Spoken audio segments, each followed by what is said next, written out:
Dodge unveiled what it claims is the fastest muscle car ever, the 2018 Challenger SRT Demon with a devil of a kick, 808 horsepower and 717 pounds-to-foot of torque on 91-octane gas for the street and a ridiculous 840 horsepower and 770 pounds-to-foot of torque on 100+ high-octane race fuel for the track. There is enough launch power to pull a wheelie, and Guinness World Records certified the production car as traveling 2.92 feet with the front wheels off the ground. Dodge is touting the Demon, a street-legal factory track car that goes on sale this fall, as the world's quickest quarter-mile production car certified by the National Hot Rod Association. Dodge experts also say the Demon is quicker than the Tesla Model S that Motor Trend crowned acceleration champ when we clocked the electric car reaching 60 miles per hour in 2.28 seconds. The Demon recorded a time of 2.1 seconds. But that comes with a huge asterisk. The Tesla was tested on regular dry asphalt, but the Demon was on a regulation drag strip. Drag strips are coated in sticky resin, and the extra traction can shave a couple tenths of a second. So we will hold out on any pronouncements until we get a Demon for testing ourselves on our usual surface. But that does not take away from the monster that Dodge has created with a 6.2-liter supercharged Hemi Demon engine under the hood.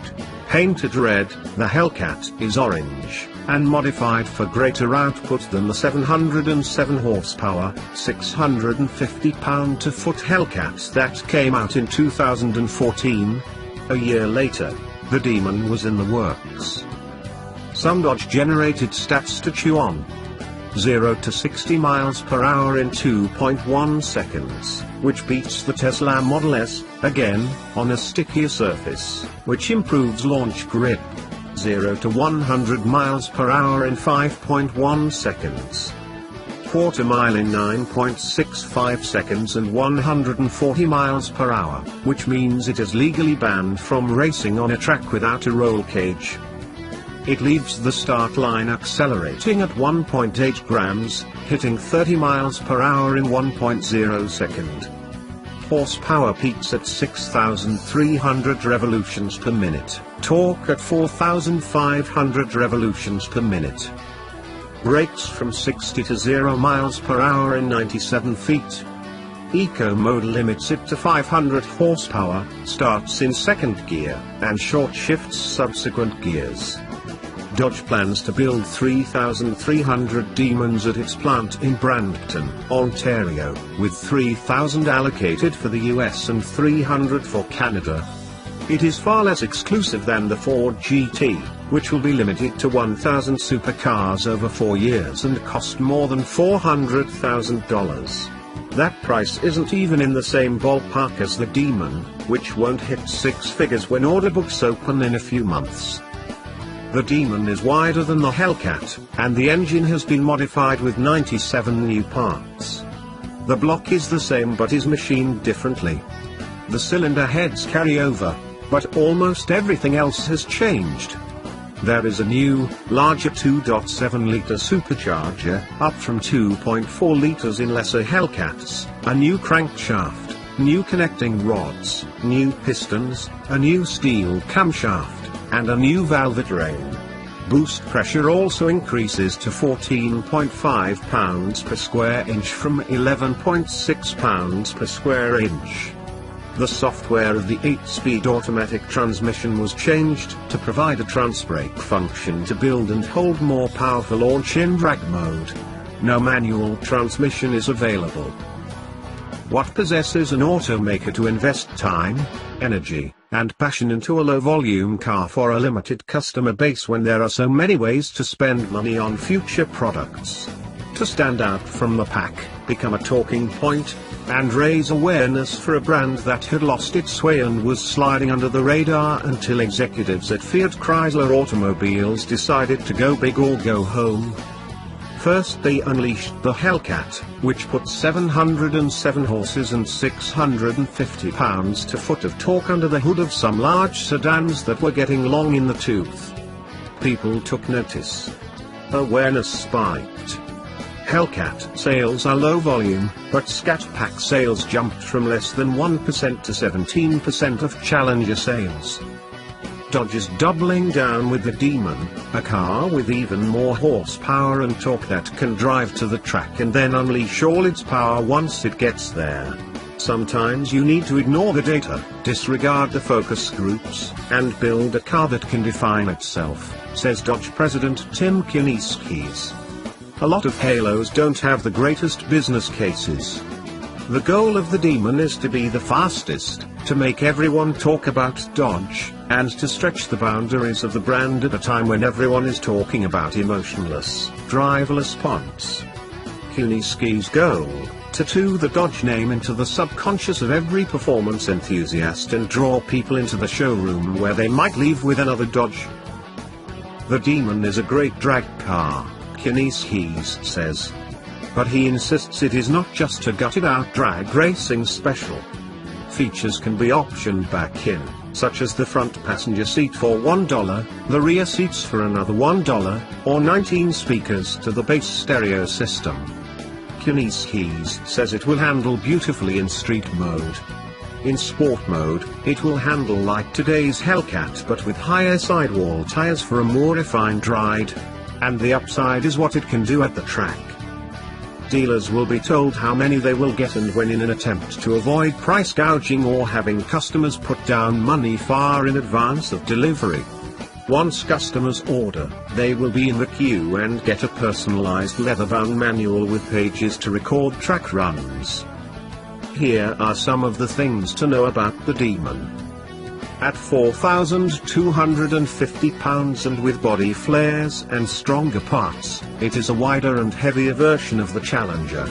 The team dropped 200 pounds with smaller brakes and hollow anti-roll bars, by removing carpeting and all but the driver's seat, and by going with a basic 2-speaker stereo.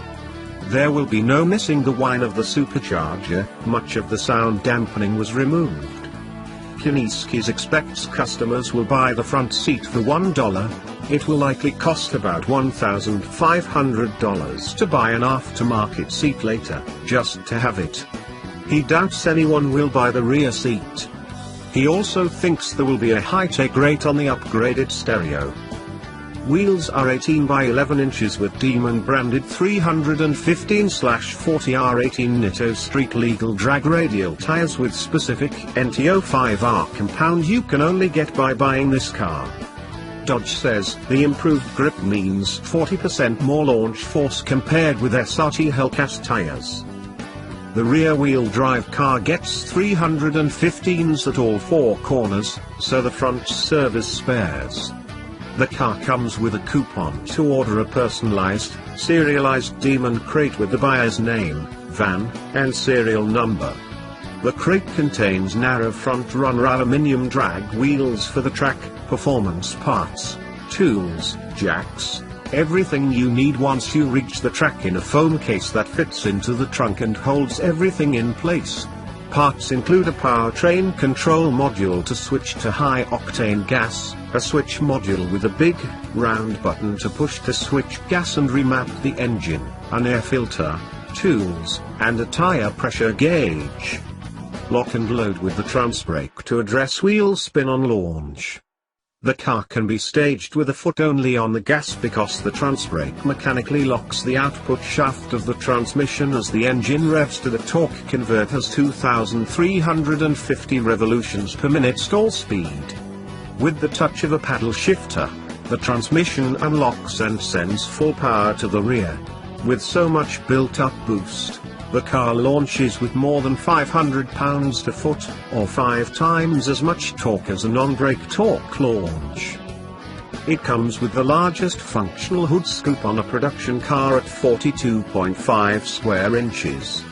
There are 3 air vents in total for massive airflow, and the air drops in temperature by 30 degrees through the air inlets.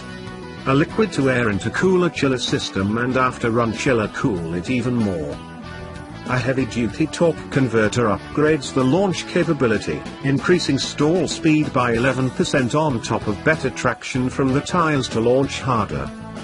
The screen displays updated performance pages with a real-time dyno to log data, and there is a leather-bound track book to teach you how to set the car up for the track and log your performance and track conditions. You can track the intercooler coolant temperature so you know when the car is sufficiently cool for another run. It's the first factory production car with drag mode suspension tuning, which is firm in the back and firm soft in the front, for complete weight transfer. When you launch hard, the front lifts and traction control is turned off, but it keeps ESP working if the car gets loose. Drag mode launch assist uses wheel speed sensors to watch for wheel hop. Electronic mitigation pulls back the torque to regain grip and continue acceleration. With the rear seat taken out, there are nets in the back to hold helmets and a hole for a harness bar, which can be purchased aftermarket and easily bolted on. Race fuel: if you buy the crate, there is a hard button on the new switch plate. Push it to remap the engine to run on race fuel. The Demon uses 2 fuel pumps and increased flow fuel injectors. You drive to the track on 91 octane, then you put in your high octane at the track. It will mix, and if it is not rich enough, the car will tell you. To reduce heat, the car has a chilled intercooler system with 2 evaporator circuits. In drag mode, the intercooler fluid is cooled by ambient airflow, then goes through a second loop and evaporator to get supercooled before going into the intercooler, so your car thinks it's running in Alaska. Listen for the 2-step at the line when ready to launch.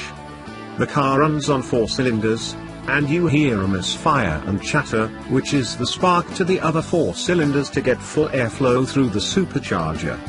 The SRT team of about 25 people has been working on the Demon for about 2 years. It's 50-state emissions compliant, meets all regulations, and has a 3-year/36,000 mile vehicle warranty and 5-year/60,000 mile powertrain warranty. Buyers also get a full day at the Bondurant Racing School.